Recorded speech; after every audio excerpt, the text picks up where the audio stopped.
आज आम झुडंगर एक नुआ स्वादिष्ट रेसिपी बनईकी रेडी करवा बड़ तो बड़ पिला माने भी आज झुडंग खाइबा को आग्रह करेंगे। सबुठु खास कथा है जो मानकर परिवार लिस्ट रे ए पर्यंत झुडंग को ऐड करना आज पर झुडंग परिवार लिस्ट रे ऐड हम आते स्वादिष्ट बनब कि आपण मैंने जो खातु बहुत बढ़िया लगे। झुडंगर ये स्वादिष्ट रेसिपी बनैबा पई प्रथमे किछि झुडंग मु दीटा आलूर चोपा बाहर करनेछि, दीटा टमाटो और किछि झुडंग ता सहित बैगण मु जेतिकी झुडंगर आज रेसिपी बनैकी आपण मानकु देखैबी। मु एठी झुडंग को प्रथमे 2 खंड करनौछि। प्रथमरु मु धोई आनिछि, तापर एमती छोट छोट करी सब गुडाक झुडंग आमे काटी नबा। नमस्कार दर्शक बंधु, आज रेसिपी देखला परे जदि आपण मानकु टिके भी पसंद आसे प्लीज गोटे छोट लाइक करेंगे और कमेंट करेंगे। फ्रेंड रिलेटिव को व्हाट्सएप कि फेसबुक माध्यम शेयर करने और जदि फेसबुक पेज रे देखुचंती प्लीज फेसबुक पेज फॉलो करने।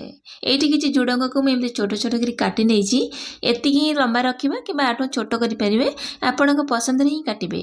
झुडंगर परिमाण टिके अधिक रखिले खाइबा को बहुत बढ़िया लागो। एठी झुडंग को काटी नेछि ता गोटे प्लेट रे रखि नबा, ता सहित गोटे आलू को एमती छोट छोट करी काटिबा।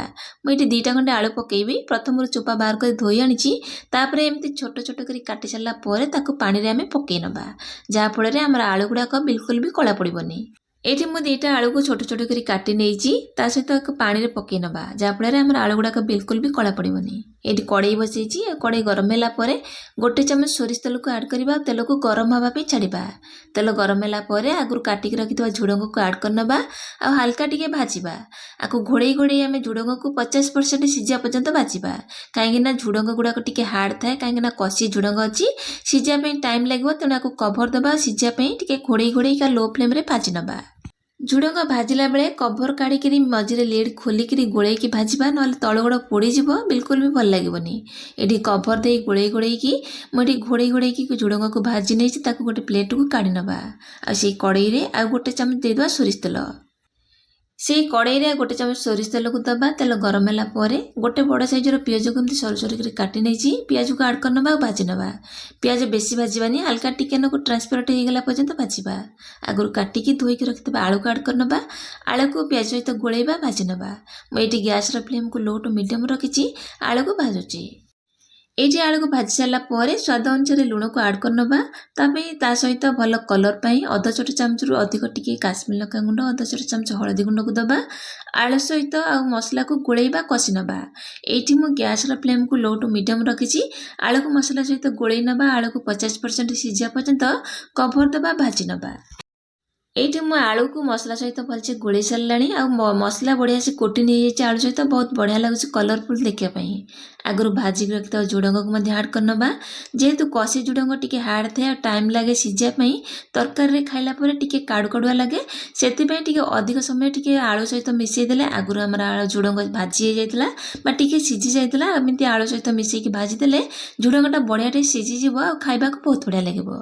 एठी झुडंग सहित आलू को आ मसला को भलसे गोलै नेछि। गैस फ्लेम को लो रखिकी कभर देकी झुडंग आलू को भाजी नबा। एठी झुडंग सहित आलू बढ़िया से भाजी गलानी, बढ़िया से सिझी गलानी। एठी गोटे चम्मच धनिया गुंड को ऐड करनबा, तापर ताकू मसला सहित गोलै नबा। एठी मसला गुडा को तळु न लगिया पई आधा छोट चामच रु टिके अधिक माने अल्प टिके पानी दबा, जा फल रे हमर मसला गुडा को तळु लागिबनी बा पिताळिया लागिबनी। से सब को दबा, भलसे गोलै दबा, परिबा को टिके सिझिया पई छाड़िबा।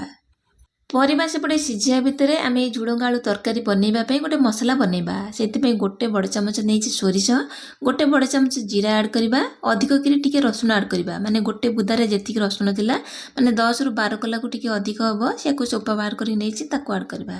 आधा इंच रु टिके अधिक अदा, गोटे टमाटो नेछि, देसी टमाटो जेहेतु अछि तेनु गोटे टमाटो को छोट छोट करी काटी नेछि। जेतिक राग खाइबा को पसंद करिवे सेही हिसाब रे लंका, ता सहित फाळे पियाज, अल्प पानी दबा, ताको चिकन करी पाटी आनिबा। एमिति उपाय थारे झुडंग को बनातु, देखिबे समस्त खाइबा को बहुत पसंद करिवे। एठी मसला पूरा पेस्ट बढ़िया से बाटी हो जाइए, जेहेतु पियाज और टमाटो में ऐड कले मसला चिकन करी बाटी आनिछि। आ ये तरकारी बनैबार आधा घंटा पूर्व जदि मसला बनैकी रखिबे तरकारी खाइबा को बहुत बढ़िया लागिबो। एठी हमर बढ़िया से मसला भाई कसी गलानी। आगरु बाटी रखिते मसला को ऐड करनबा। ଏଇଠି ସୋରିଷ ମସଲାକୁ ଦେଇକି ଆଉ 1 ମିନିଟ୍ ମସଲାକୁ ଲୋ ମିଡ଼ିୟମରେ ରଖିକି କଷି ନେବା। ଅଧିକ କଷିବା ଦରକାର ନାହିଁ। ସୋରିଷ ମସଲା ବେଶୀ କଷିଲେ ବି ବିଲକୁଲ ଭଲ ନୁହଁ, ଅଳ୍ପ ଟିକେ କଷିବା। ବେଶୀ କଷିଲେ ବି ଏମିତି ନୁହେଁ ପିତା ଲାଗିବ। କିନ୍ତୁ କଷି ସାରିଲା ପରେ ସେ ମିକ୍ସି ଜାରକୁ ଧୋଇ ନେବା। ଆଉ 2 ମିକ୍ସି ଜାର୍ ଆମେ ପାଣି ନେବା। ଯେହେତୁ ଆମର ପରିବା ଆଗରୁ ଟିକେ 50% ପାଖାପାଖି ସିଝି ଯାଇଛି, ଖୁବ୍ କମ୍ ସମୟରେ ଆମର ପରିବା ସିଝିକି ରେଡ଼ି ହେଇଯିବ। ତାପରେ ଆମେ ପରେ ଆଉ ଅଲଗା ଜିନିଷ ସବୁ ମିଶାଇବା। କଭର ଦେବା ଆଉ ପରିବାକୁ ସିଝିବା ପାଇଁ ଛାଡ଼ିବା। ଏଇଠି ମୁଁ ଲିଡ୍ ଖୋଲି ଆପଣମାନଙ୍କୁ ଦେଖାଉଛି। ବଢ଼ିଆ ସେ ତରକାରୀ ଫୁଟିଗଲାଣି, ବଢ଼ିଆ କଲର୍ ଲାଗୁଛି, ଦେଖାଯାଉଛି। ଆଗରୁ ଛୋଟ ଛୋଟ କରି କାଟିକି ରଖିଥିବା ବାଇଗଣକୁ ଆଡ଼୍ କରିବା। ଆପଣ ଚାହିଁଲେ ଏଠି କିଛି ବଡ଼ି ମଧ୍ୟ ଆଡ଼୍ କରିପାରିବେ। এই ବାଇଗଣକୁ ଦେବା ଆଉ କଭର ଦେବା, ବାଇଗଣକୁ ସିଝିବା ପାଇଁ ଛାଡ଼ିବା। ଏଇଠି ଆମେ ଗ୍ୟାସ୍ର ଫ୍ଲେମ୍କୁ ହାଇ ରଖିବା ଆଉ କଭର ଦେବା, ପରିବାକୁ ସିଝିବା ପାଇଁ ଛାଡ଼ିବା। ଏଇଠି 5 ମିନିଟ୍ ପରେ ଆପଣମାନଙ୍କୁ କଭର କାଢ଼ି ମୁଁ ଦେଖାଉଛି। ପରିବା ସବୁ ସିଝି ଯାଇଛି କିନ୍ତୁ ଗୋଟା ଗୋଟା ଅଛି। କେତେ କଲରଫୁଲ୍ ଲାଗୁଛି ଆମର ଏଇ ଝୁଡ଼ଙ୍ଗ ଆଳୁ ଆଉ ବାଇଗଣର ତରକାରୀ। ଆପଣମାନେ ଦେଖିବେ, ଯଦି ପରିବା ଗୁଡ଼ାକ ଏମିତି ସିଝିଥିବ, ଗୋଟା ଗୋଟା ଥିବ, ଆପଣମାନଙ୍କୁ ଖାଇବାକୁ ପସନ୍ଦ, ତାହେଲେ ଏମିତି ରଖିପାରିବେ। ନାଇଁ ତ ଯଦି ଲଟପଟିଆ ଖାଇବାକୁ ପସନ୍ଦ କରୁଛନ୍ତି, ତାହେଲେ କିଛି ଆଳୁକୁ ଡଙ୍କି ସାହାଯ୍ୟରେ ସ୍ମାସ୍ କରିନେବେ। କିଛି ଭଜା ବଡ଼ିକି ମଧ୍ୟ ପକାଇ ପାରିବେ। सबको टिके गोलई सारा ପରେ ଶେଷରେ କିଛି କଟା ଧନିଆ ପତ୍ରକୁ ଆଡ଼୍ କରିବା। ଏଇଠି ଆମର ସୁपर ଟେଷ୍ଟି ଝୁଡ଼ଙ୍ଗ ଆଳୁ ତରକାରୀ ପୁରା ବନିକି ରେଡ଼ି। ଆପଣମାନେ ଥରେ ଏଇ ଉପାୟରେ ଝୁଡ଼ଙ୍ଗ ଆଳୁର এই ସ୍ୱାଦିଷ୍ଟ ତରକାରୀ ବନେଇକି ଖାଆନ୍ତୁ। ଆଜିର ରେସିପି ଆପଣମାନଙ୍କୁ କେମିତି ଲାଗିଲା କମେଣ୍ଟ ସେକ୍ସନରେ ସିଓର ଜଣାଇବେ। ପୁଣି ଆସିବି ଗୋଟିଏ ନୂଆ ରେସିପି ସହିତ। ସେ ପର୍ଯ୍ୟନ୍ତ ରହୁଛି ନମସ୍କାର, ବାଏ, ଜୟ ଜଗନ୍ନାଥ।